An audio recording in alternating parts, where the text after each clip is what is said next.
Creativity in the Age of COVID with Dr. Judi Bloom and Richard Skipper. It's the only program in which therapy and entertainment come together to show everyone not only how to cope in the age of COVID, but how to be creatively productive through it all. And now, Dr. Judi Bloom and Richard Skipper.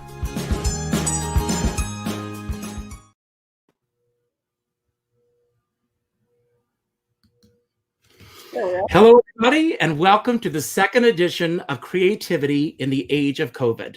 I am Richard Skipper. And I'm Dr. Judi Bloom. Dr. Judi Bloom. And this is the only show that I know of where therapy meets the world of entertainment.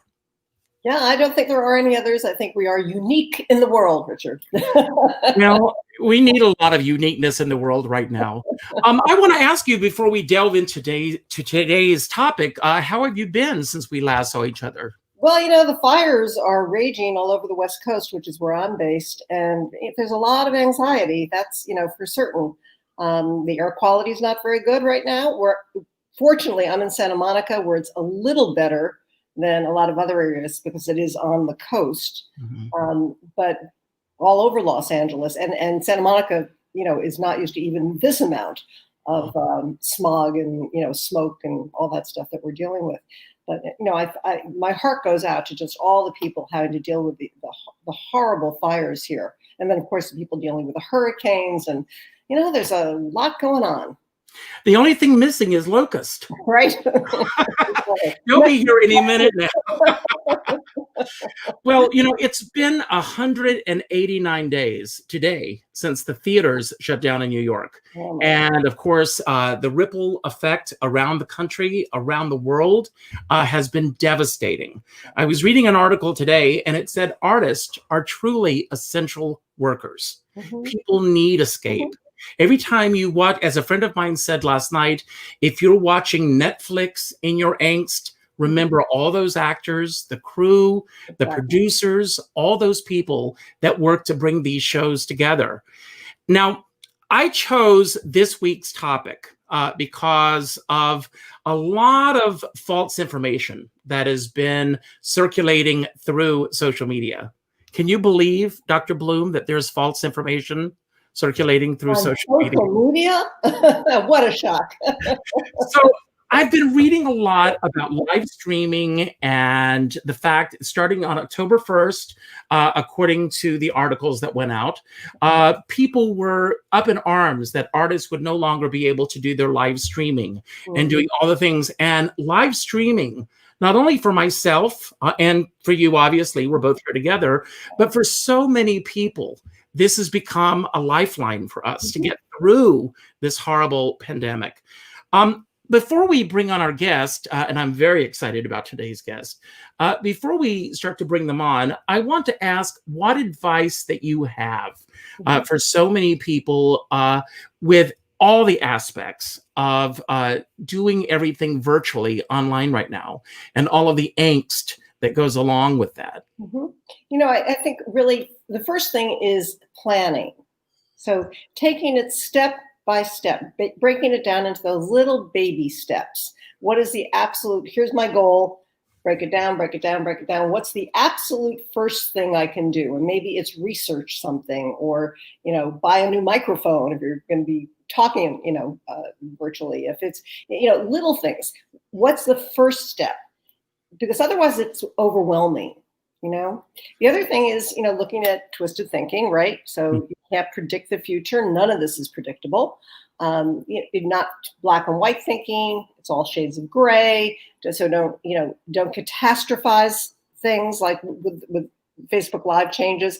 I think some people are making, oh my God, this is the end. It's the worst, No, it's not the end. And it's not a catastrophe. If your house didn't burn down, as a lot of people's have. It's true. Okay. Otherwise, it's really not a catastrophe. Difficult, sure. Kind of a pain in the butt. Yeah. But that's what it is, or frustrating, but not a catastrophe. So You just put it out there when you said, take it one bit at a time. It's the old adage, how do you eat an elephant? One bite at a time. Right. And for me, starting out and when everything started shutting down, I also am an entertainer. No work since March. Yeah. And obviously all of my friends are out of work. So many people are out of work. So where did we go? It's like the early days of television when vaudeville was dying off and everybody was going to television. And that's what's happening for so many artists right now. And that brings us to our first guest today. And I'm very excited to bring her on because the platform that we are on right now is StreamYard. And when I first started doing this, I first started doing interviews where I had the phone literally up to my microphone so that I could record whoever I was interviewing. And it was driving me crazy that I could not bring them on camera with me. And Facebook Live was not set up in a way that I was able to do that. And then I discovered StreamYard. And I am very excited to bring on Dana Bentz, who is in charge of marketing for StreamYard. Hello, Dana. Right. Welcome to the show. Hi, thank you. Thanks for having me. Now, I want to ask, how did you get involved with StreamYard? I know that you're not an artist yourself, but how did this platform come to be? And how did it take off in the way that it has taken off? Well, that's a good question. And it was a lot of hard work with a little bit of luck when everyone was shut down in lockdown, when we all had to start live streaming. But StreamYard's actually been around for 2 years now. We're coming up on our 2-year anniversary. And some people are like, wow, it's been around quite a while and we're just now hearing about it. And other people are like, wow, it's a brand new company. Like it's only 2 years old. So we launched October 2018. And I actually went to high school with one of the co-founders. That's how I got involved. And I wanted to make the transition prior to doing marketing in the tech industry. I was doing marketing for real estate sales, selling houses. And so that's my background. And I wanted to make the transition into the tech industry and the startup world. And so that's how I got connected to StreamYard and started working here. But yeah, for those of you who are listening and who don't know what StreamYard is, it's this platform that Richard's going live and Dr. Judi are going live on. So it's the production tool in your browser that just allows you to put on a really easy, professional live stream. So you can add your guests, like you said, Richard, that other platforms don't let you do. You can add your guests. You can multi-stream to YouTube, to Facebook, to LinkedIn, wherever you're. Right, exactly. Wherever your audience is. So that's StreamYard, and that's a little bit about me. And go ahead. I'm sorry, Dr. Bloom. I really want to understand the difference between StreamYard and something like Zoom. Ooh, yeah. Yeah.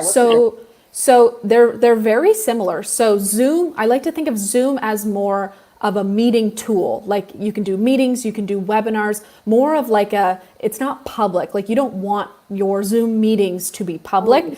Right. They have a live streaming like add-on where you can live stream your meetings, live stream your webinars, but they don't have all of the production aspects that StreamYard does, like showing intro video overlays, like Richard showed the great intro video to the show, and a countdown timer and things like that, and adding the names of the guests, and you can show lower thirds on the bottom. You can have your logo like you guys have at the top. So StreamYard really adds those aspects and kind of specializes on the live streaming aspect. So we're still doing a meeting, just like we would be meeting on Zoom. But there's all these other like features of StreamYard, and StreamYard's not a meeting tool. Like you can only have 10 people on the screen. So if your meeting was any bigger than that, you've got to use Zoom. So there's a lot of pros and cons, but I think the simplest way to think about it is Zoom's for meetings, StreamYard's for live streaming. Got it. Now, let me ask you, what can subscribers such as myself look forward to in the coming year with what you have planned with StreamYard? Yeah, that's a big question. And a lot of our roadmap is under locks in the vault, but there are a couple of things that we're thinking about working on. And the funny thing is a lot of people ask us, like, what's the next feature? What's coming next? What's coming up in the next year? And the funny thing is that we only plan things like 1 month out. Like we Wow. only plan our, I know, it kind of That seems goes back scary. to one bite at a time. Yeah, exactly. It's like that's exactly right. Like it's so overwhelming when you plan the whole year in advance. But like Dr. Judi said, like if you take it one step at a time, it doesn't seem as crazy. So what I can say is that the next thing we're working on is more of they're called like audio features. So one of them is separate audio tracks, which is really important for our podcast users because they want each of us, like us three, to have our own audio tracks that we can mix and match and we can edit things out. And if I had a fire truck going in the background, you could mute me out for that little part of the StreamYard show. And so things like that. And we also want volume control to be able to, like if my microphone's way louder than Richard's, you want to tone me down a little bit to make us all even. So we're adding a lot of those audio type features coming soon. That's amazing. Flexibility sounds like something that your company really is, absolutely on top of. And that's so important, to be flexible. And it helps you, especially in these days, with all of the constantly changing world around us, right? Yeah. Oh, exactly. I think that's a really good takeaway for everybody who's watching. Trying to be as flexible with whatever you're doing as you possibly can be. Yeah, and especially for business owners, like being flexible to what your users want. Like if we never listened to what our customers want, we might never release features for our podcast community. And so it's only because we're listening to them, we're adapting to their needs. And I think that's so key, is that flexibility is so important as a business owner, as a performer, as whatever industry you're in. Well, I want to say, first of all, kudos to StreamYard, because you are probably, out of every platform that I've dealt with, Zoom, Facebook, I don't care, you are probably the only one that I know of that is as hands-on with your clients as you are. Every time I have an issue or something, I've sent you a message, and I don't wait 5 minutes to get a response. It's usually within the minute. And so I thank you for that. Wow, thank you. And that's just such a testimonial to our awesome support team. But thank you for saying that. We take customer service so seriously because, I mean, without someone being there to help you in a live stream, like things could go wrong. And it can be something as easy as just your camera's not working right or your microphone's not connected right, but having that person there for you within the next minute when you're about to go live in 5 minutes, that's like so key. And a lot of other people, I don't think other companies take that aspect as serious as we do. So I appreciate you saying that, Richard. Thank you. And I do want to let everyone know that this is an audience interactive show. So if any of you have any questions for Dr. Bloom, myself, Dana, anyone that's on the show today, just send me a private message and we'll bring you on camera so you can ask a question to anyone here. Now, I'd like to bring on our next guest, and that's DJ Bucciarelli, who is an incredible, based on what I've been able to discover over the last few days, an incredible entertainer himself. And he's a CEO, and he has a group called, and I love this, the Carol Kings. It's an all-male group celebrating the music of Carol King. DJ, welcome to the show. Thank you so much for having me. It's so nice to be here. Now, I want to ask you as we start in, have you truly embraced the world of virtual performing, or have you dealt with some issues getting to that point? Oh, a little of both. I'm trying. I truly feel in my heart of hearts that there is an untapped avenue of virtual theater and virtual entertainment. I think you hit it beautifully when you talked in the beginning that you didn't really care for some of the other platforms because you really wanted to bring on your guests. You wanted to talk to them face to face. You wanted to have, this live interaction that we're having right now where someone can literally message you and join. And that's thrilling, almost like a live show. But getting to the point of where people are trusting it has been, I think, a little hard.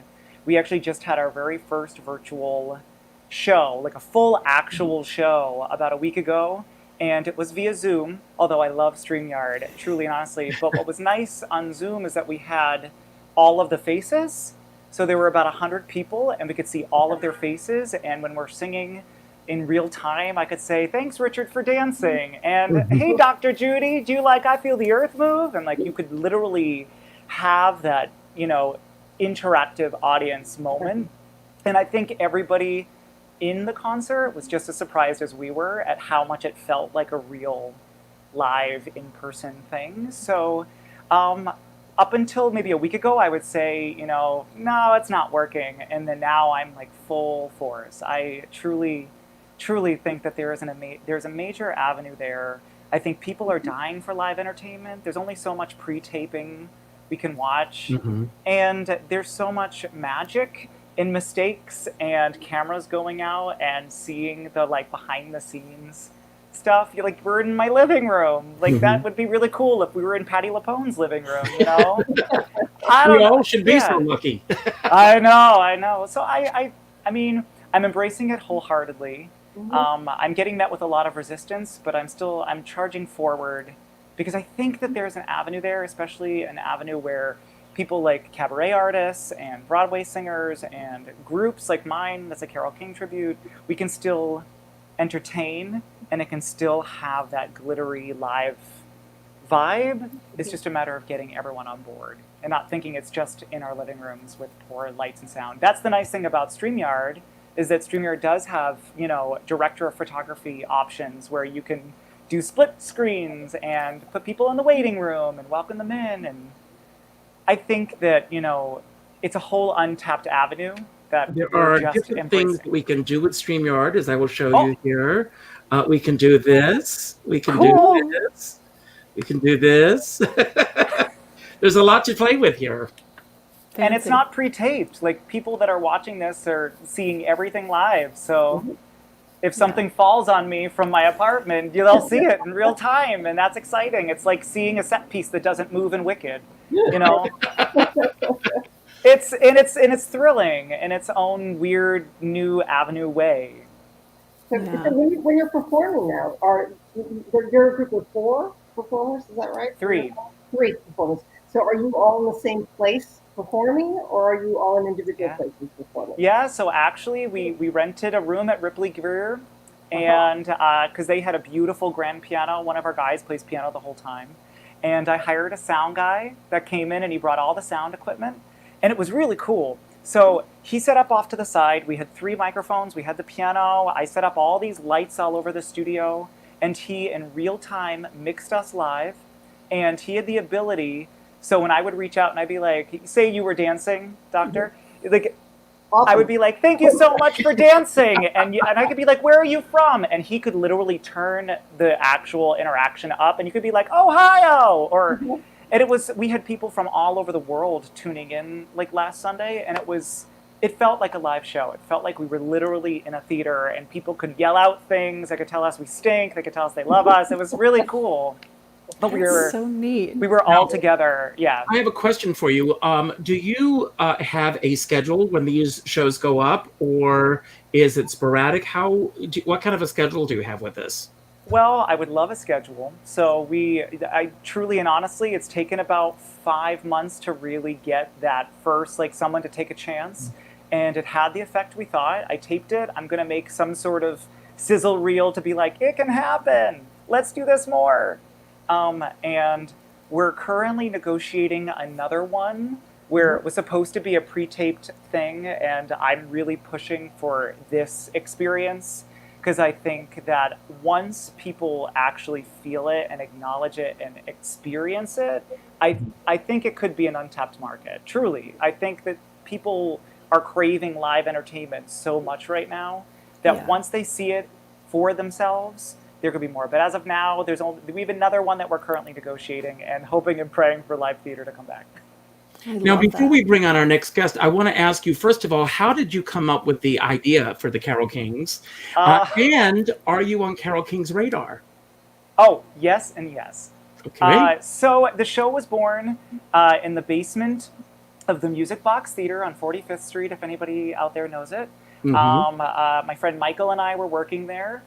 He was an usher in the balcony, and I was selling T-shirts as the merch guy, because, when you're not... Well, when you're not working, you got to work somewhere. That's right. We're all And there. so, and for years as survival gigs, we had each done 1,000,000 Jersey Boys tributes. We just everywhere, ships, casinos, theaters. And we were kind of trying to come up with an idea to feel like Jersey Boys, but not be Jersey Boys. And Beautiful had just opened. I'm a massive Carole King fan and a James Taylor fan and all of that. And the idea was born in the basement lounge there. We threw it all together to feel like Jersey Boys, but not be Jersey Boys. And that's kind of where the idea came about. And then, yes, Carole King acknowledged us as of like a month ago. She, like one of the original guys that had done the show, his mother's personal trainer was Carole King's assistant in the 70s. It's something so out of there. And she was like, oh, let me send her a message. Let me write Carole an email and be like, hey, have you ever heard of these guys, Carol's Kings? No. And she wrote back, I haven't, but I love them and they're great.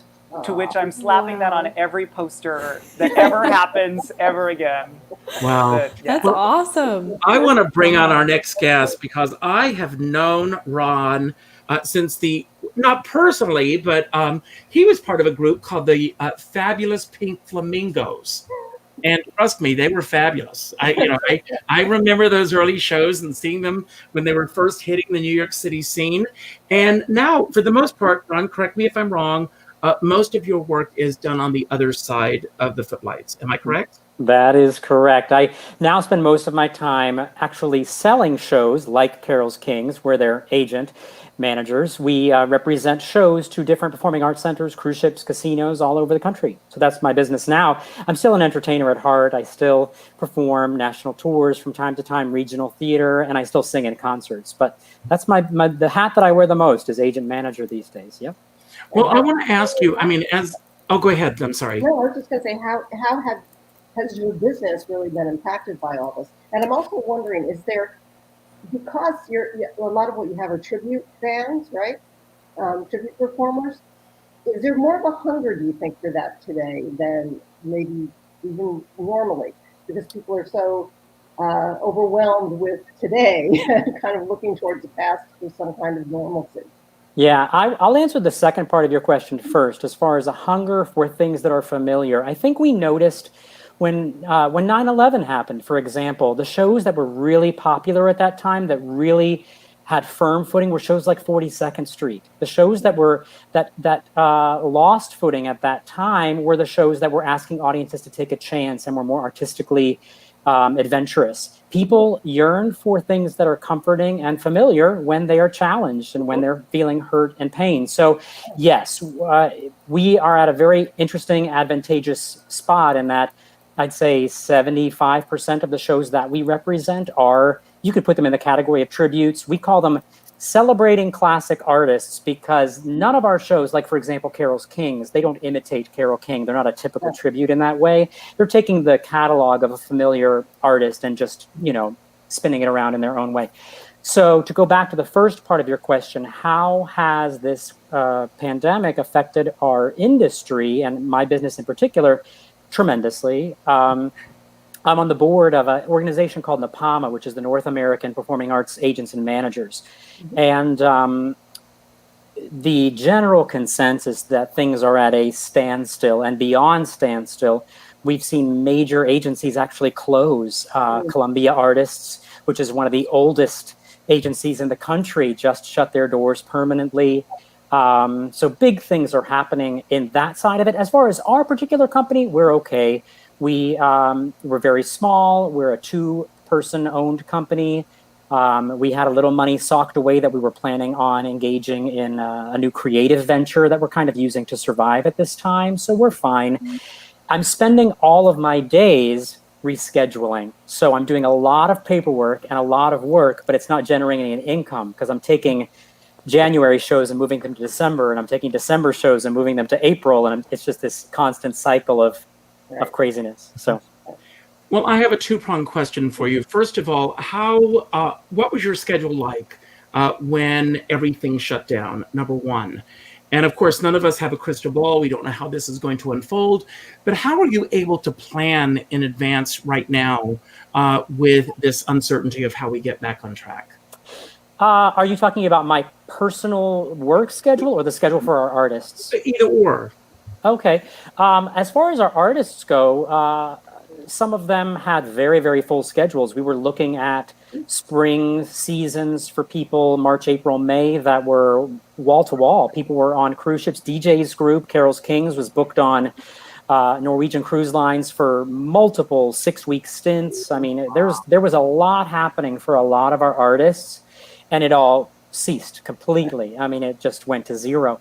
But as far as looking forward, we are now entering what is usually the busiest time of year for me, where I would be traveling around the country in a road show almost of all the agents and managers, attending booking conferences and meeting with theater presenters and club owners and venues one-on-one to book shows for next year's season. So I'm talking fall 2021 to spring 2022. What's interesting is that because they have all canceled their seasons almost entirely at this point, now there's two things happening. One is there's an incredible immediacy for virtual content for the theaters that have been able to transform their organizations into serving their customers virtually. And the presenters who are interested in looking forward are now looking at the 2022-2023 season, because their entire season for next year is now full of reschedules. There's no slots left. There's no availability for artists to perform next year. So I'm working and there's things to do, but there's a farther vision than you'd expect right now. Because of what's happening right now, do you think it's going to be a lot harder for those artists that are just hitting the scene to try to break in? I would say tremendously. This is a very, very rough time to be entering the industry. That being said, if you're interested in entering it creatively, like some of the ideas that we might talk about throughout this program, different virtual ideas, you may be able to hit when the market is ready for you. I mean, if you've got a product that people need, they're not going to care if you have less experience. They're going to happily take you on. So I would say, as always, it's difficult to enter the market, but if you've got what people want, they'll come and get it. Yeah, I've seen that too. I've seen a lot of people like get creative, like performers are now growing a TikTok brand, and that's how they're that's how they're staying in touch with their audiences and building their personal performing brand. So I think you're totally right that it's all about your creativity, how you're going to use your creativity to make it. Right. Yeah, Christina Bianco. Yeah. Go ahead, TJ. Oh, no, I was going to say that someone said to me very early on that this would be a very forgiving climate, that, this is an untapped, world where we're not used to having full like Vegas style productions via my webcam on my computer. And so, we all get in our heads being like, I want it to be the best of the best of the best for every piece of the pie. But right now, I think people are just craving this. So it is kind of a forgiving climate to fall on your face and try new things. And you can be a new artist, and you can cultivate a new tribute or a new, celebrating a classic artist or something on those lines, and just have a full virtual Zoom concert that costs you a fraction of the price, as opposed to renting out a theater or taking years to actually get on a cruise ship or in a casino. This could be your avenue to kind of just test the waters, because there aren't any theaters you can get into. There aren't any cruise ships out. Like, you could do it entirely on Zoom, and maybe it's your foray into the world. Who knows? Yeah. There's interesting things that are happening, sort of taking what DJ mentioned earlier about doing a virtual concert and interacting with the audience. There are theaters around the country that are opening their doors up for artists to come in and film those virtual concerts. And so much so that even yesterday I was on a webinar with NAPAMA, the group of agents and managers, and we were speaking to different presenters around the country. There's a theater in North Carolina that has taken the idea that DJ mentioned, but they've gone one step further. They've taken the entire back of house, and they have laid floor to ceiling, basically sheets, like bedding sheets, and they project the Zoom images of the people watching the show onto the sheets in the back of the house. And there's a camera behind the artist that can turn on and show the audience watching the show. So and it looks like there's people in the house, because you see all the faces along the back of the house. Great idea. It's really interesting. Well, it's interesting that you say that, because right now with the Drew Barrymore show that just started, and Wendy Williams. All of these shows are now going back into the studios, and they're doing these shows with a virtual audience. Yeah. Yeah. And some theaters are also, I'm seeing that more and more drive-in spaces are putting performers, and people are watching these shows from the cars. That's right. Shades of Buble, one of the shows that Epic Arts Management created, had a huge show in Jones Beach. They used the amphitheater there. This was in June, I think. People drove up. I want to say there was space for 950 cars in the parking lot of Jones Beach, and they used an FM transmitter, broadcast the performance to everyone in their cars, and it was tremendous. I wasn't there. I saw video of it, but I was really impressed with the sound quality, with the performance experience. And when people applauded, they honked their horns and flashed their lights. And so the videos from this concert are pretty extraordinary to see everybody honking. It's pretty cool. Well, one of the hardest things right now that a lot of people are dealing with, it reminds me of the early days of cable television, is there's so much product out there trying to find your audience. And I want to start with you, Dana, on this. Is your business pretty much based on word of mouth, or do you have an advertising budget? Are you reaching out beyond that core audience for people to find out all about you? Yeah, so we do have a small advertising budget, but you're right that the word of mouth marketing is really like 95% of our marketing spend, or of our marketing, I don't know if you want to call it, where we're putting in our effort for marketing. So there's sometimes where our marketing strategies are to release features that people are wanting, features that might make people tell more people about StreamYard, because that's been the way that StreamYard has grown the fastest, is just by Richard telling his friend, hey, I love StreamYard, it's awesome, if you have a show, you should use it too. And that's been kind of how StreamYard has really taken off, not only in the beginning, just one by one person telling someone else, but then in lockdown, when people are like, oh my gosh, like I've got to figure out how to put my live stream show online, or I've got to figure out how to keep doing what I was doing in person, but now I've got to transfer it to online. And there's been some big names who luckily they use StreamYard and just love it, like Stars in the House, you might be familiar with, Seth and James show. And James, so yep, exactly. They started using StreamYard way back in the beginning in March, when they started going live every single day for the Actors Fund. And so people like that have been telling the world about StreamYard. So that's a big portion of it. And then also we just reach people online. So we're also marketing ourselves online on Facebook advertising, YouTube advertising, just Google ads. But that's such a smaller percentage of our marketing budget, just because. And I also want to, excuse me for interrupting, but I also want to let everyone know that you also have a live stream once a week, I think it is. That's right. Where you have experts that people can go and watch the live stream and get information about StreamYard. Exactly. So we have two live shows. One of them is myself and my co-host go live every single week interviewing people who do really interesting StreamYard shows. So that's another way that we're using live streaming to market our own live streaming tool. And then our co-founders actually go live as well. They go live every single Sunday to talk about new features. So they'll do a live Q&A with the audience, like what kind of features are you guys wanting us to build? And then they'll also just answer questions like the question you had, Richard, at the beginning of the show, like what are you going to add next? What's the next feature you're working on? And so our core users just really love that live stream, because you get to connect with the co-founders. Like what company lets you talk live with the co-founders of that company? Are you listening, Mark Zuckerberg? Right? Yes. That's so true.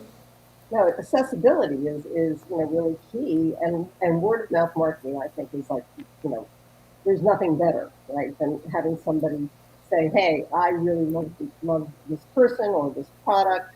That does it every time. I know my whole business as a therapist is referrals, basically. Yeah. Oh, yeah. And it's like it's that live I don't know if it's called live, but like a live testimonial, like someone who, like, I use this product and I love this product, is such a better, like it keeps you so much more connected to the product without even using it, when you know someone that you like and trust is using the tool too. Right, and it's authentic. We all want Exactly. something that's truly authentic. Exactly. Yeah. Now, DJ, you mentioned earlier that you had a little resistance when you first started doing things live. Obviously, there's nothing like the live experience, as you've said before. What tools have you used in terms of building your brand, building your audience, getting your name out there? Ooh, social media. It's like, no one loves it, but everyone loves it. It's one of those things where you can't stop scrolling, but it's still one of those things that you need to go on a social media hiatus for a week every once in a while. Yeah. And I think just staying present and still posting, still reaching out. I mean, sometimes just sending an email to be like, "Hi guys, how are you doing?" Not like, "Hey, do you have a job for me?" More like, "Are you okay?" I've sent a lot of emails back and forth with some cruise lines and cruise line bookers and cruise agents, and Ron and Melissa from Epic Arts Management, who are my amazing agents that do our land bookings and stuff. What was that management company again? It's Epic Arts Management, New York, New York. Yes. But just staying out there and saying, we're not done, we're just on pause. So still engaging people that do frequent our website. And I had a lovely chat the other day with a woman named Shelly that just started writing the Carol King's Facebook page. I think she thought I was Carol King, but we won't. That's fine.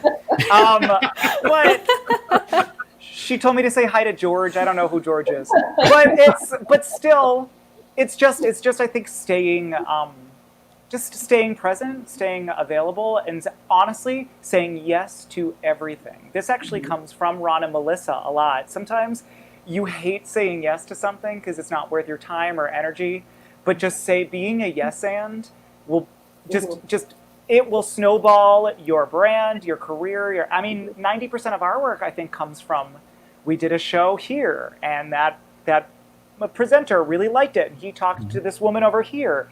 And so she booked us. But that one that we did over here might have been like $2 and some change.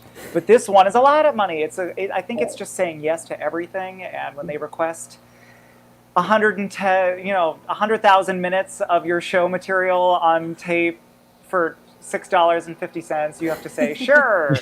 and it's honestly adapting it. Nothing that I've sent out to either retirement communities or theaters that are just looking for some free programming, which is totally fine. I've changed them so that they're not getting the exact show that they would get live. So instead of any of the banter that I might say or something like that, I've just included maybe some live interview clips with Carol herself, or some interviews with the guys just asking, like, where were you born? Where are you from? Stuff like that. And so the video that they're sending to all of their subscribers is not exactly what they would see live. So you can still invite them back and be like, please come see us. You're not actually seeing the exact And thing. everyone understands that. Everyone realizes that. Ron, I have a question for you. Obviously, DJ is very hands-on when it comes to his career. With the number of clients that you have, how proactive do you want your clients to be in terms of what they're putting out, their product, and how much do you want the control of putting it as a management team? Sure, that's actually a great question. And it's one we have to have with all of the artists that we represent before we start representing them. We only represent our artists exclusively. So no matter if they're pushing the ideas forward or we're pushing the ideas forward, at the end of the day, the relationship that we have with our artists is sacrosanct. So we actually love the fact that DJ is such a go-getter, that he is contacting venues, that he is working his connections. I know, he's one of the biggest. We love it, actually. Now, where things get into trouble is when the artist takes the conversation one step too far, because most of our artists don't have the 10-plus year experience of negotiating with these presenters, contracting, the legal details, routing from venue to venue. So if they overstep the conversation, they're going to go to a place, like if they start talking about money, for instance, they might not realize that we know this presenter has a certain amount of money and they are purposefully lowballing the artist because they are speaking directly to the artist. DJ's pointing at himself because this has actually happened. This season. So what we encourage our artists to do is put the idea out there, make the connection, and then immediately just hand it over to us. Now, at the same time, we are actively using the thousands of contacts in our database and reaching out and pushing sizzle reels and making connections happen. So it's a two-handed journey. We're all working on it together. Yeah. Now, I have another question based on, again, something DJ said earlier, that that people are a little bit more forgiving now, but there are a lot of mistakes, in air quotes, that people make in terms of the product they're putting out there. So what are your thoughts on that? What advice do you give to a lot of people who are live streaming now? Sure. I wonder if he's StreamYarding, live streaming now, when they're not really ready to do so. Sure. I will say, I want to mention one topic that I think we should definitely talk about, which is the idea of, does a virtual performance negate the possibility for a follow-up live performance? But we can get to that in a minute. Mm-hmm. To answer your direct question, which remind me what it was again? How forgiving? Yes. So the motto that we use with our artists are, people will tolerate bad video and good sound. They will not tolerate great audio and bad sound. So that is the caveat that we give to all of our artists regarding live streaming and virtual programming, that they'll forgive you more if it sounds amazing, but the picture's a little blurry or you're in a strange setting. There's a lot more forgiveness. If the sound is bad and you're creating a musical experience, they're just going to shut it off. Mm-hmm. So I would say that's the biggest caveat that we give to all of our artists. But as far as the rest of it goes, there are not a lot of rules and restrictions. People are doing things creatively and offering things to the community, and it's surprising to me sometimes what people are buying or not buying. Sometimes the quality isn't as important as you think, especially visually. Mm-hmm. I mean, I would tag off of that to say sound. For the virtual event we just did, I fully sprung for a sound guy to come in with his interface, a USB interface to my computer. He had a full board. We had 4 microphones, 1 miking up the piano, 3 more for the singers, and he had big noise-canceling headphones and mixed beautifully the entire time. Our video was, you are kind of at the beck and call of whatever internet connection what somebody's watching you on. So you could have a $500 video camera directly set up, but if they have a terrible internet connection, they're not going to be able to feel that quality, but they'll certainly hear it. So yeah, I spent all the money on the sound for that event. Feel free to mention who this person is if you'd like. Jamie Amadrudo. He's amazing. He's wonderful. He has all of his own equipment. I'll send you his information if you don't mind posting. No, absolutely. And I want to say this to all of you. Anytime you have anything to promote, feel free to post on my timeline. I'm all about sharing. So put it out there. I was so nervous because I was like trying to make it as high quality, and I didn't want it to feel like we were just sitting in our living room with something that was thrown together. I think that's every artist's complex, is like the imposter syndrome, And so I fully got LED lights and lit the room, but truly it was the sound. And he brought everything and set everything up, and I acted like I knew exactly what he was doing, and I knew nothing that he was doing. But it was great. And the comments, because we had the full chat going on that I ended up screenshotting, and everyone was like, "Wow, they sound incredible." I mean, our shtick is that we're singing in tight harmony. We're 3 guys, Everything is fully sung by 3 people, so you couldn't do this where we're all singing in different locations because of the latency issues. So it was so important that we sounded like a live recording, or like in a Broadway company, because we are all Broadway actors. In that room, I think there were 7 Broadway credits among us. Wow. So it was really amazing singers, and if we were just using the ambient sound of the room, no one would be able to know. And it's worth the effort. It's worth making the price to put it out there. And I want to ask you again, I know that when StreamYard right now, it's compatible beautifully with Google Chrome. One of the issues that I've had with doing these live streams is that sometimes people are not using Google Chrome. They're using Safari, which doesn't seem to be compatible or anything. I'm not a Right. techie on that side of the spectrum, but is there a particular reason why it's only working through this platform primarily? Yes, and yeah, I think for a lot of people, anyone else who uses StreamYard, you'll know you always have to ask your guests to use Chrome because it doesn't work on Safari. And the only reason, the actual reason for that is Safari is a very odd browser. Like it's different from all the rest. Like Chrome and Edge are almost the same browser, but it has a lot of bugs. And so we found that like there's going to be a lot of issues people are going to run into. So we might as well just not try to make them compatible because we didn't want people to be using Safari not knowing that they're going to run into some of these issues, that we wanted to just push everyone to use Chrome because Chrome's perfect and it works flawlessly with every feature of StreamYard. That being said, we have gotten the request quite often to integrate or to work on the Safari connection. So I think we will plan on adding it as a supported browser, just with like a notice saying like, hey, such and such feature might not work as perfectly as it does on Chrome, just so you know. But it would be nice for the people who don't have Chrome to be able to use Safari. Now, I have a question based on something that Dr. Bloom asked me this past week. Currently, you're not able to stream also through Instagram. Right. And Instagram is owned by Facebook. Am I correct? You're correct. Is there a reason why that is not working? Yeah, so it's a really good question, and we have so many people who are dying for Instagram access, myself included. But Instagram is like its own little bubble. You're right that Facebook owns it, but Instagram has always been like they want everyone on Instagram and that's it. Like they don't want anyone using anything else or any third-party things. So in Instagram's terms of service, it actually bans all other third-party tools, like a third-party tool like StreamYard. They don't allow you to stream to Instagram. So we're following their rules, of course, and not integrating. But as soon as they change their mind, as soon as they become like a Facebook, which we feel like they will, just because there's so many people dying to go live, like they want to do interviews like this on Instagram. So we think they're moving that way, but no sign of it yet. But as soon as Instagram changes their terms, we will absolutely add it as soon as that happens.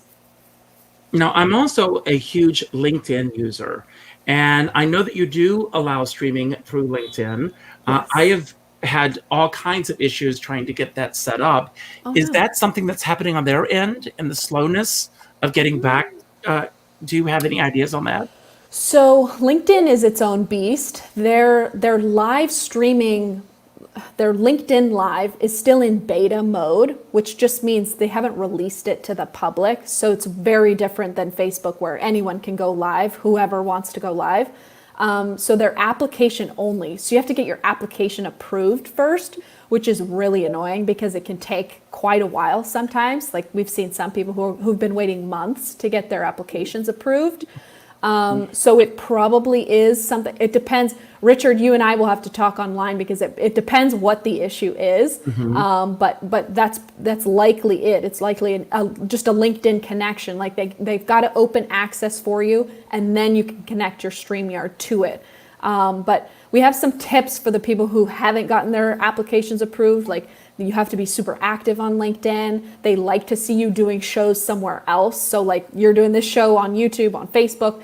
So they like seeing that, and that should get your application through the door faster. It hasn't. I know we'll work together on that. Dr. Bloom, do you have any questions for any of our guests? No, question, comment. When we're talking about the things that can go wrong when you're doing these new platforms and doing them live, and it's the first time basically everybody's trying to do this. It really goes to giving up that whole idea of perfection. That we have to be perfect about anything because there's nobody on the planet who's perfect. And things go wrong all the time, and things, we get wrenches thrown into the system, and whoever thought there was going to be something like COVID to deal with. So it's really understanding there's so many variables in life that you simply can't control.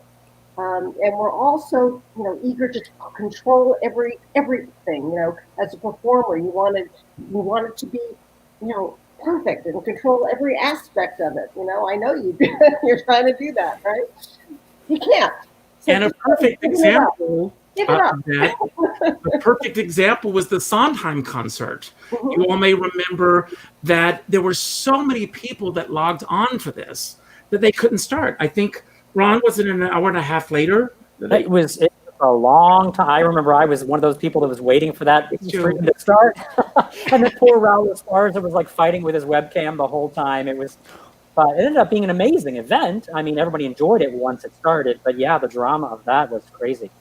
Yeah, but it proves, too, that people are craving live music, not pre-taped. And part of the glamour is that it is still living on in us, that we know that it started an hour and a half late and Raul Esparza couldn't get his webcam to work, which is just like my dad, who can't seem to figure out that his face is here and I'm just getting up his nose every Saturday when we Zoom. But that's part of the fun of it, you get to see a whole different side of entertainment and performing, and there is something to be said about I get to see all of your faces, and we're having a real-time conversation, even though we're in different, areas, cities, locations. It's really cool, and it's a whole new frontier that I think is super exciting. Right. And going back to the topic that I just sort of touched on before, my biggest challenge as an agent right now is navigating that tricky tightrope of offering a virtual show to somebody at what is obviously going to be a reduced cost. I haven't been able to secure more than 25% of an artist's regular fee for a virtual show. And that's on the good side. It's usually a sixth and eighth of what they normally would command. So here I am offering a show just to keep the artist working and to get some money in their pockets for something that's in the can. It's a virtual show that's been filmed. But am I preventing them returning to that theater the next season when we would have made a traditional live sale at the standard price? And it is a tricky thing. It's something I battle with every day with each venue, just thinking, okay, do I trust this presenter enough to bring this artist back? Or are they going to say, oh, our audience already saw them. We're going to go in a different direction, maybe in 3 or 4 years. Ron is actually, sorry. Is that something that you could use as part of your negotiating process? No one has yet been willing to negotiate it. I brought it up. I said, can we put contingency in the contract that they have to come back? No one said yes. So it was pretty much a deal breaker.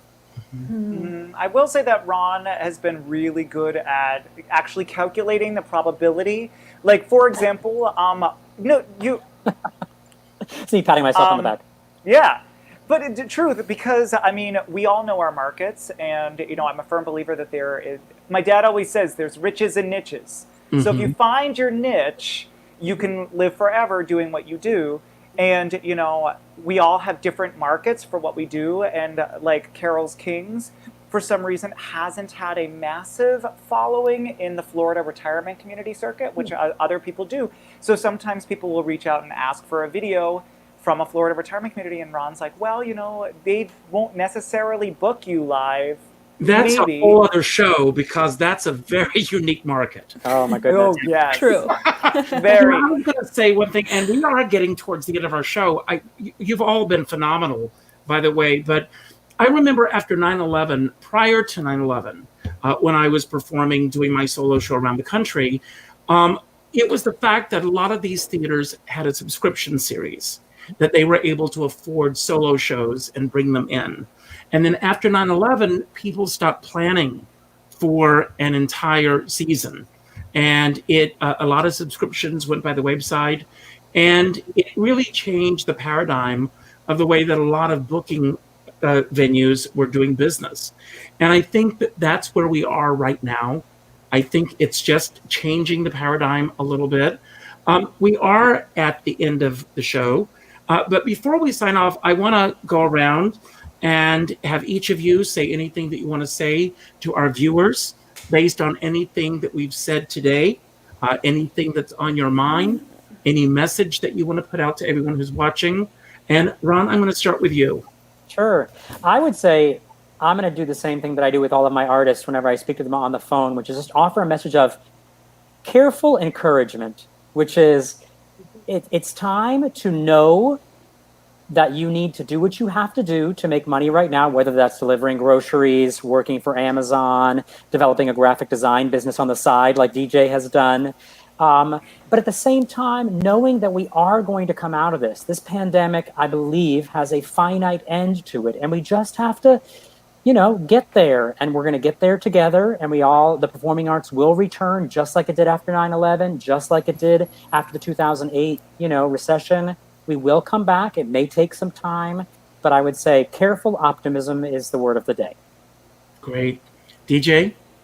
I would say that everyone's been saying all these articles about New York City is dead, and I want to just reiterate that New York City is not dead, and it's alive and thriving, and if you just go outside and walk around, you can feel it coming back alive.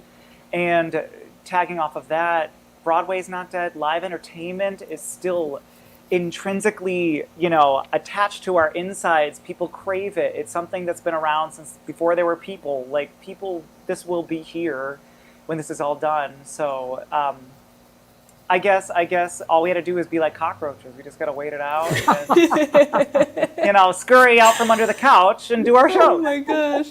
I do not like that analogy, but it's so true. Well, Dana, you've got the stage. Well, yeah, that's such an inspiring message, and I think to tag along to that, I think you're absolutely right that live, we will go back to live theater, we will go back to live everything else. But in the meantime, you can do live theater on StreamYard, you can do live theater on Zoom, you can put on these awesome performances, and until we can get back to being back in the theater live, because nothing's the same as that. Until we can get there, we've got to do it online. We have to keep performing. We have to keep our acting skills up to snuff. And I think live streaming is a great way to do that for people. Thank you. Well, before I'm going to give Dr. Bloom the final word today. Before we get to Dr. Bloom, I want to thank all of you who tuned in today. This is available on YouTube and also on Creativity in the Age of COVID, our new Facebook page. You'll be able to see it there after today. It will be available on podcast on most platforms. And we are here twice a month. We will be back on October 1st. If you have ideas or suggestions with either topics or guests, please reach out to us, Dr. Bloom or myself. Let us know what you would like to see on the show. If you enjoyed today's show, and I hope you did, please go to my website, which is richardskipper.com. Sign my guest book with your thoughts about the show. That will help us in terms of moving forward. And I always end all of my shows by telling everyone to go out and do something nice for somebody else without expecting anything in return. I want you all to go to your Facebook friends list, go to the 8th name that pops up, and reach out to that person with a phone call. Not a text, not an email, not an instant message, but a phone call. Let that person know what they mean in your life. And with that, Dr. Bloom, you have the stage. We're talking about creativity, and these are actually intrinsically creative times because everybody has to recreate what they're doing with their lives, with their art, with their music, with whatever challenges you're facing. So use that creativity to figure out how to make it work for now. And remember, it is a for now. And that, it is temporary. We're all going to get through this. It will change. And you have that capability within yourself. You are an artist. We all have an artistic part of the self. Use that to meet the challenge. Thank you very much. And Dr. Bloom, I'll see you on October 1st. You got it. Thank you. Everyone go out and make it a greater day. Thank you.